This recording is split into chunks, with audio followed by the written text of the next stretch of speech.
Vamos a abrir la nutrida agenda de contenidos que tenemos para el día de hoy, conversando en primera instancia con Silvia Nasif. Silvia es doctora en Historia por la UBA, profesora y licenciada en Historia por la UNT, profesora universitaria. Se especializa en Historia del movimiento obrero argentino y en particular del tucumano. Publicó Tucumanazos, una huella histórica de las luchas populares, 1969-1972, y Tucumán en llamas, el cierre de ingenios en la lucha obrera contra la dictadura, 1966-1973. Y precisamente, con el tema de su especialidad, vamos a abrir el programa de hoy porque el 22 de agosto, a 60 años, se cumplen 60 años del cierre de ingenios azucareros tucumanos por parte de la dictadura de Onganía, todos recordamos, y entonces se van a realizar jornadas de historia y memoria. Silvia, ¿qué tal? Buen día, ¿cómo te va? Hola. A ver, ¿me escuchás, Silvia? Hola, hola. Hola. Hola, ¿qué tal? ¿Cómo estás? Bueno, ¿qué tal? ¿Cómo te va? ¿Me escuchás bien? ¿Qué tal? Ahora sí te escucho bien. Recién escuchaba una voz, pero no se escuchaba bien. ¿Qué tal, Clara? ¿Cómo estás? Muy bien, un gustazo que podamos conversar. Contanos, Silvia, y compartamos con la audiencia de qué se van a tratar estas segundas jornadas, ¿no?, de Historia y Memoria 1966, Tucumán y el cierre de los ingenios azucareros. Sí, bueno, como bien decís, esta es la segunda jornada. La primera la hicimos hace 10 años, cuando se cumplían 50 años de cierre, desde el Instituto León y Pinto de la Facultad de Filosofía y Letras y la Universidad Nacional de Tucumán. Y en esta segunda edición se suma el CONICET a través del INTEP. Y bueno, Clara, como bueno, en Tucumán el cierre de los ingenios es una herida que sigue doliendo, ¿no? Que sigue sangrando, sería porque después de ese masazo la provincia no se ha recuperado, y entonces lo que nosotros queremos hacer es justamente hacer un ejercicio de memoria, de saber qué es lo que sucedió hace 60 años, pero al mismo tiempo pensando en el presente, ¿no? Y cómo podemos transformarlo. Exacto, porque no, creo que, perdón, creo que es un hito, un lamentable, triste hito histórico en nuestra provincia, que no es lo suficientemente analizado o difundido a nivel general. Por supuesto que ustedes, cuando digo ustedes me refiero, ¿no es cierto?, a investigadores, académicos, en fin, en las universidades, en nuestras universidades se estudia, pero no hay me parece a mí, una cabal difusión. A la audiencia les recuerdo, para contextualizar, durante la Claro. dictadura de Juan Carlos Onganía cerraron 11 de los 27 ingenios que estaban funcionando, y entonces el cimbronazo económico y social causó realmente una catástrofe en nuestra provincia. Totalmente. Y además me parece, Clara, que uno tendría que preguntarse por qué quizás no es tan difundido, ¿no?, esos hechos, porque son situaciones que de alguna manera se repiten, ¿no? Porque como bien decías vos, es una medida que aparece como económica, pero está totalmente mezclada con la política, ¿no? Porque por un lado se discutía que la agroindustria azucarera, sobre todo la de Tucumán, era ineficiente, pero no es que es la regulación del mercado lo que finalmente decide, sino que es un decreto de intervención de ingenios que en un proceso cierran, como bien decís vos, 11 de los 27 ingenios. Pero cuando Onganía viene a Tucumán, porque además viene el 9 de julio de 1966, ya como presidente de facto, o sea, como dictador, a celebrar el sesquicentenario de la independencia, él y su ministro de Economía, que era Néstor Salimey, ellos plantean que lo que tiene que haber en Tucumán es una diversificación productiva, una ampliación industrial, y que todo este proceso se iba a hacer sin pérdida de trabajo. Y yo creo que esto es interesante porque no es la última vez que eso sucedió en la historia de nuestro país, sino que distintas políticas han implementado lo mismo, o sea, procesos de concentración de la producción azucarera, porque eso también es algo importante para señalar. Después de todo este proceso, en realidad hay un proceso de concentración de los que quedaron en pie de la producción azucarera. Y al mismo tiempo hay un proceso de desocupación enorme en la provincia, del cual nunca se desocupó, nunca se ocuparon esos trabajadores, y en migraciones forzadas de la población. Exacto. Entonces, yo no recuerdo, perdón Silvia, no recuerdo bien,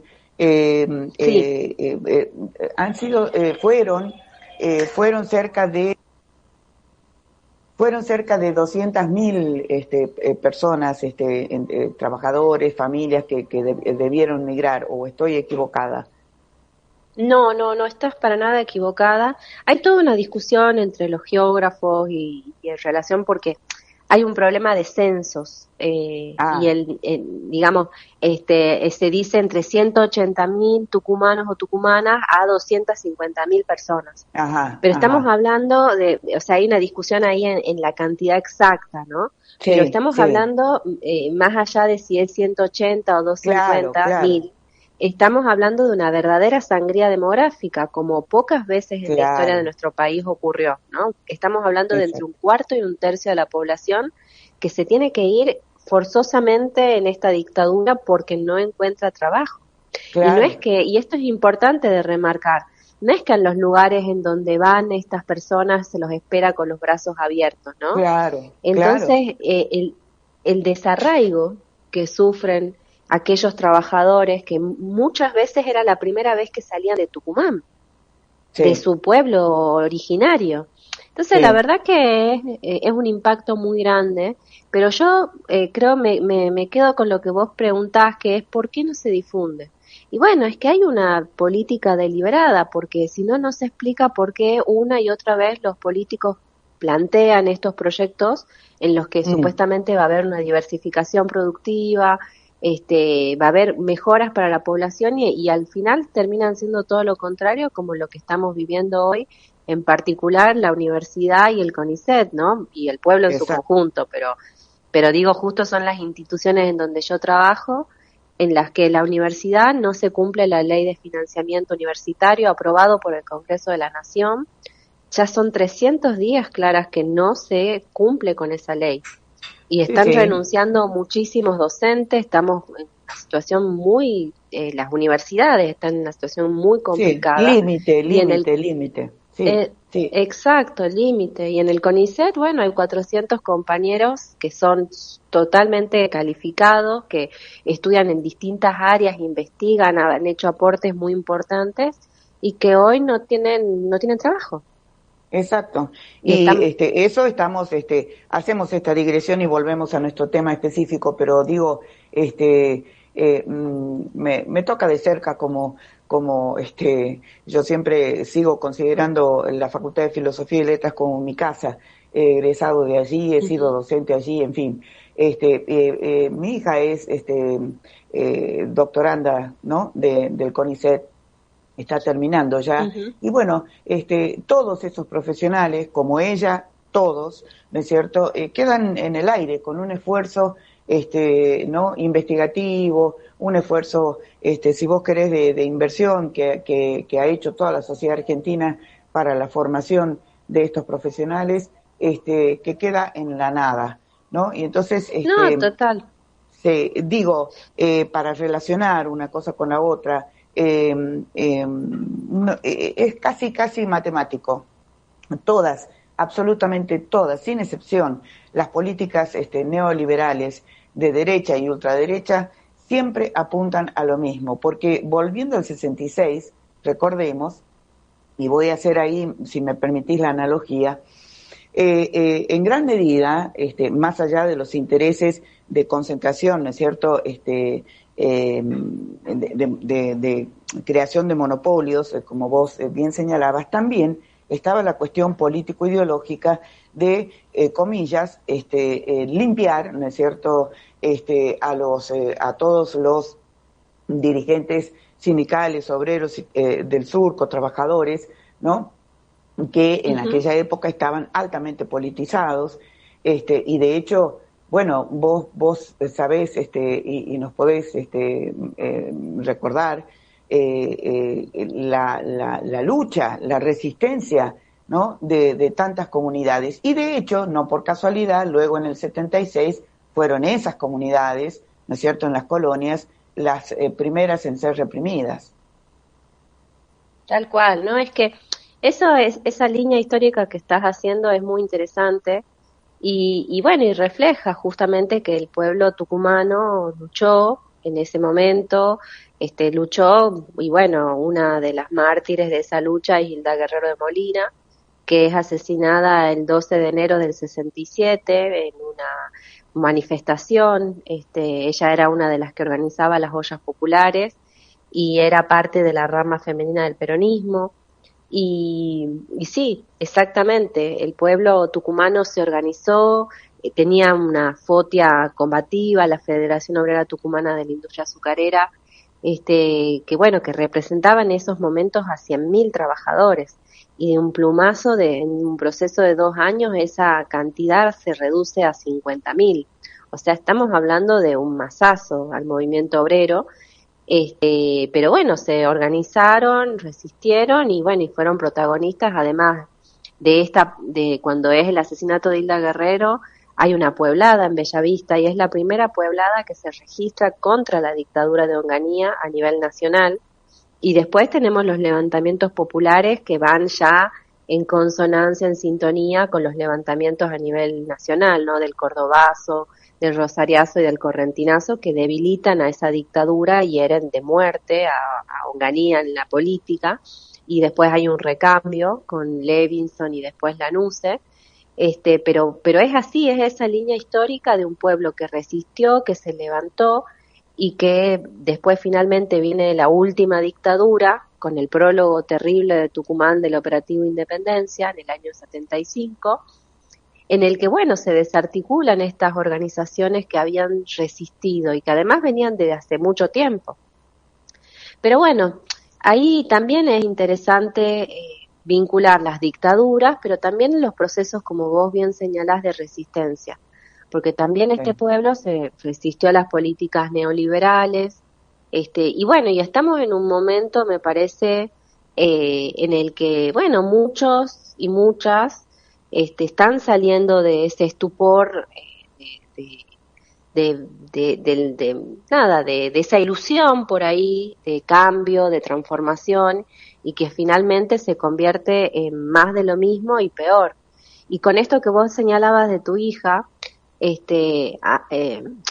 es muy doloroso porque además no es que solamente es una inversión familiar, ¿no? Porque yo siempre lo digo, a nosotros, quienes estamos en CONICET, si no hubiésemos tenido una beca, hubiese sido imposible que hagamos los estudios que hicimos y las investigaciones que hicimos, porque son mucho tiempo destinado en un momento productivo a poder estudiar y formarnos. Y lo que se pierde en realidad son líneas de investigación y los que perdemos son los pueblos, si eso no continúa. Sí. Que es otro proceso, es otro proceso de desarraigo, con distintas características, distintas modalidades, pero es lo mismo. Es lo mismo, sí. Porque ojalá, Silvia, y en esto vamos a insistir, todos quienes hacemos comunicación, ustedes en apertura de difusión a la comunidad en general, ¿no es cierto?, a la comunidad tucumana en general, en este caso, volvemos a las jornadas, lamentablemente todos estos procesos son típicos, ¿no es cierto?, desde aquella dictadura que estamos mencionando, ¿no es cierto?, luego de la Revolución Libertadora para acá, ¿no es cierto?, con proyectos de destrucción del aparato productivo, de destrucción o desarticulación de los lazos comunitarios, de todo lo que signifique aglutinamiento, resistencia, lucha por el bienestar general. Bueno, todo eso, el paquete, el entramado, digamos, forman parte de los objetivos de esta gente. Ujú. Por eso, volviendo a las jornadas, gracias, Clara. eh, Nosotros invitamos a toda la comunidad, sobre todo a quienes protagonizaron esos hechos, también a los estudiantes. Estamos haciendo un trabajo, eso es muy hermoso, junto a los estudiantes de la facultad que se han comprometido y que están participando de la organización. Y Ujú. son 3 días de distintas actividades que son muy interesantes. Hoy a las 6:30 de la Sí, tarde, en el espacio de la Escuelita de Famellá, se hará la primera charla en la que ujú, participarán los protagonistas de obreros, trabajadores sí, de aquel periodo. sí, Y mañana tenemos distintas actividades. Las actividades empiezan a las 9 de la mañana, ya en la Facultad de Filosofía y Letras.